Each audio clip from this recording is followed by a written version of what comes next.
Good afternoon. Thanks for everybody for being here. I'm State Representative and Assistant Minority Leader John Cabello from the 90th District.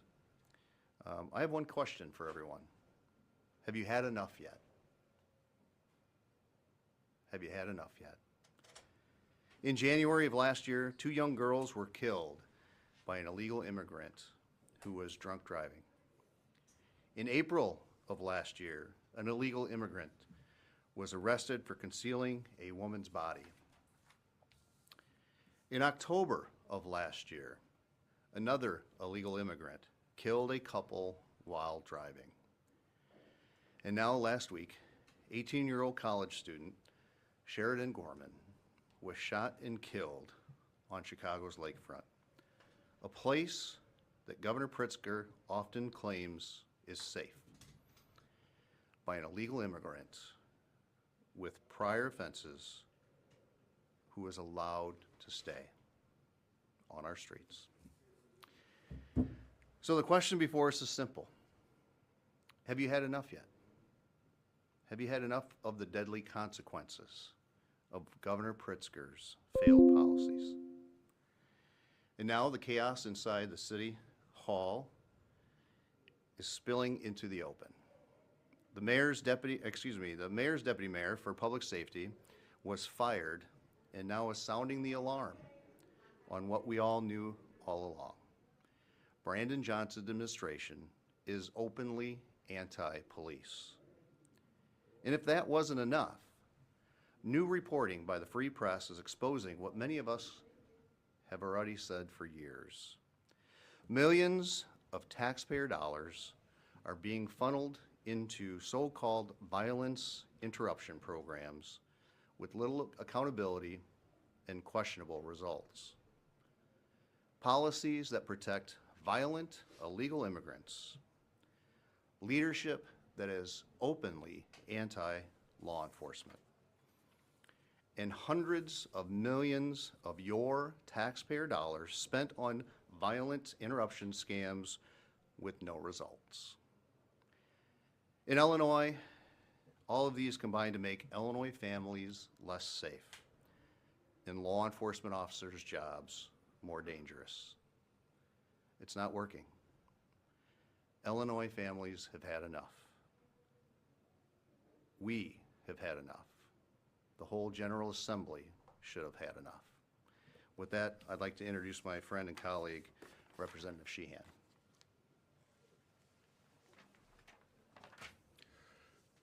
Good afternoon. Thank you all for being here. I'm State Representative Sheehan of the 37th District. As a veteran police officer, I want to emphasize just how much worse we are making things with the current policies being endorsed by the governor's office and the mayor of Chicago's office.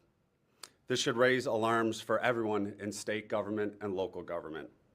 What we saw this past week in Chicago with Mayor Brandon Johnson firing his mayor for public safety illustrates what every law enforcement officer in Illinois already knows.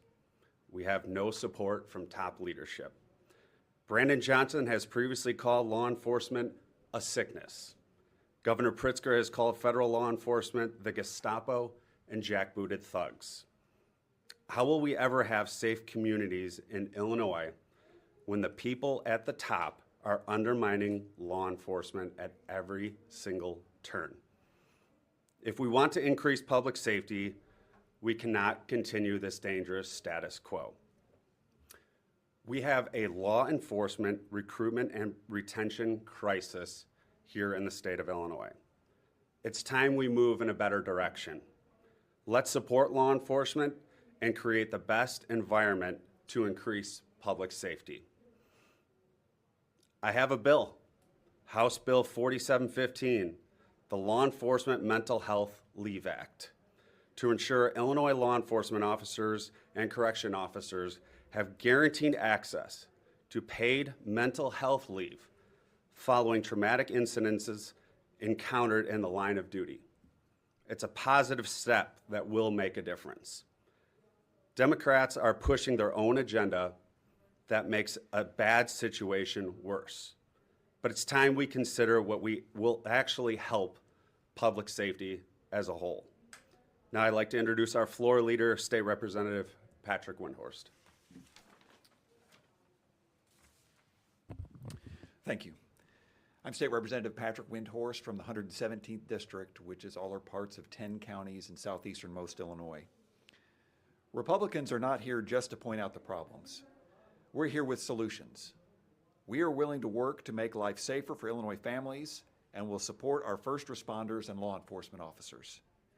We've introduced legislation that takes real steps toward restoring public safety and supporting those on the front lines. First, we must repeal the Trust Act. House Bill 1317 would do just that. Repealing the Trust Act would allow state and local law enforcement officials and officers to communicate with federal officers to ensure that criminal illegal aliens face deportation proceedings when they are released from jail. House Bill 1479 provides for the revocation of pretrial release when a releasee violates conditions of their release. House Bill 1482 expands the detention net for pretrial release to include all felonies and gives judges discretion in those cases where a person is deemed dangerous to the community. House Bill 1483 allows for a judge to issue a warrant for failure to comply with pretrial release conditions. I believe these are common sense reforms that would greatly increase public safety in the state of Illinois. And with that, I will now turn it over to Representative C.D. Davidsmeyer. Thank you, Leader Windhorst. I'm State Representative C.D. Davidsmeyer. I represent the 100th District, which is all or part of 10 counties in west central Illinois. And I'm just here to remind us how we got here. This is a direct result of years of failed leadership and misguided priorities. Under Governor Pritzker and Democrat leadership, we've seen failed sanctuary state policies that, combined with Biden's open border policies, led to a surge of 550,000 illegal immigrants into the state of Illinois.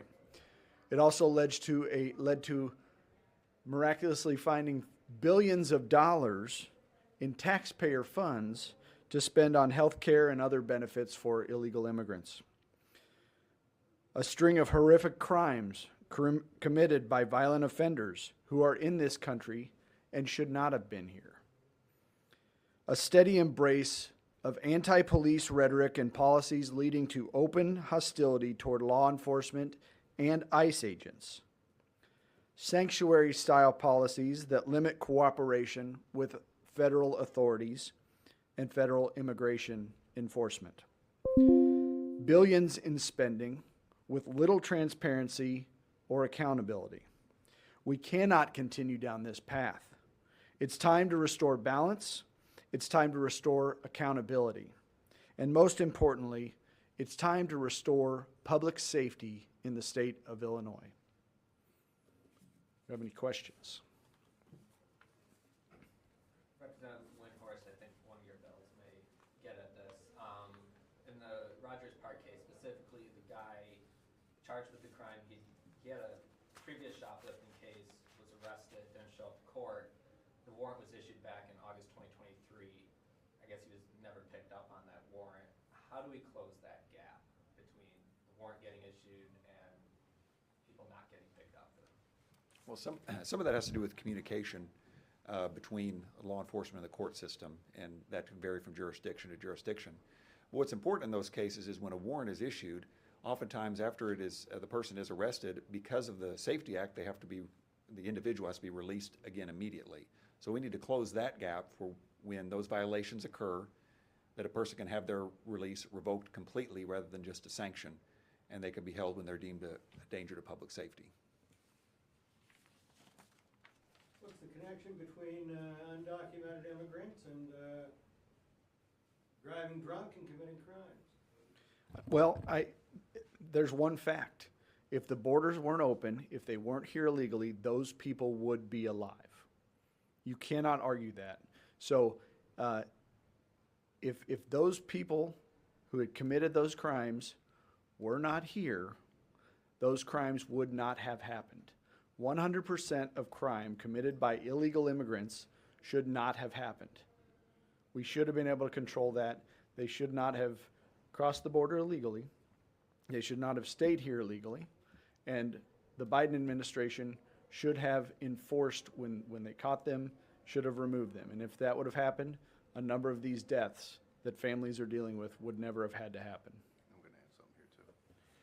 So it doesn't have to be that everyone is being murdered. So with the policies that this state has, the sanctuary city, with giving health care to illegal aliens, we had somebody come through California. California bussed somebody to Illinois.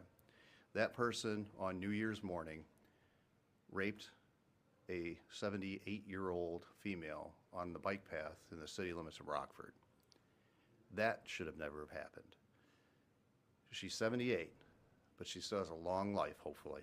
But she has to live with that every single day for somebody that shouldn't have been here in the first place. Can you expand for me on how improving mental health leave will benefit public safety? Sure. I'm proud to introduce House Bill 4715 as a law enforcement officer for nearly 20 years. And my colleague, Representative Cabello, can probably speak to this too. We see traumatic incidences at a much higher rate than the average person. This bill would allow these officers to be able to tell their supervisor, hey, listen, I just saw a traumatic incident. I am not okay to go to work. They can go see a mental health professional. They can get the proper treatment. Then they can come back to full duty capacity and actually be able to perform their job at 100%. Anybody else? What would you guys say to the folks in the Chicago area who, you had mentioned some of the anti-police attitudes, who feel like it is some of these federal immigration agents who are making the community unsafe? You know, just last year we had a woman shot in Chicago, I believe 5 times by ICE agents. ICE has now said that those agents were dishonest about the way that they presented the facts of that situation. It did not happen like ICE had presented it. What would be your response to folks in the community who say, hey, it's a lot of these federal police officers that are creating the unsafe situation? I would say that should do, all of the facts are not out on that case yet. Don't make a judgment until all the facts are presented. There are independent organizations, independent law enforcement agencies that are coming through to look through those cases. We shouldn't rush to judgment. I mean, in our country, we are innocent until proven guilty, unless you're law enforcement. You're guilty until proven innocent. Those are things that we need to look at. Those are things that we need to make sure the public understands. You need to know everything before you come to a rush of judgment. But unfortunately, in the state, the policies that we have, it helps fuel a narrative that may not be correct. Speaking of rushing to judgment, DHS has called some of the folks that they've shot in the streets domestic terrorists, Alex Brady, Renee Good. The woman shot in Chicago, they also described her as a domestic terrorist. Isn't that rushing to judgment? I would talk to the people that actually said that. We had nothing to do with it. Thanks, everyone. Thanks, folks. Thank you.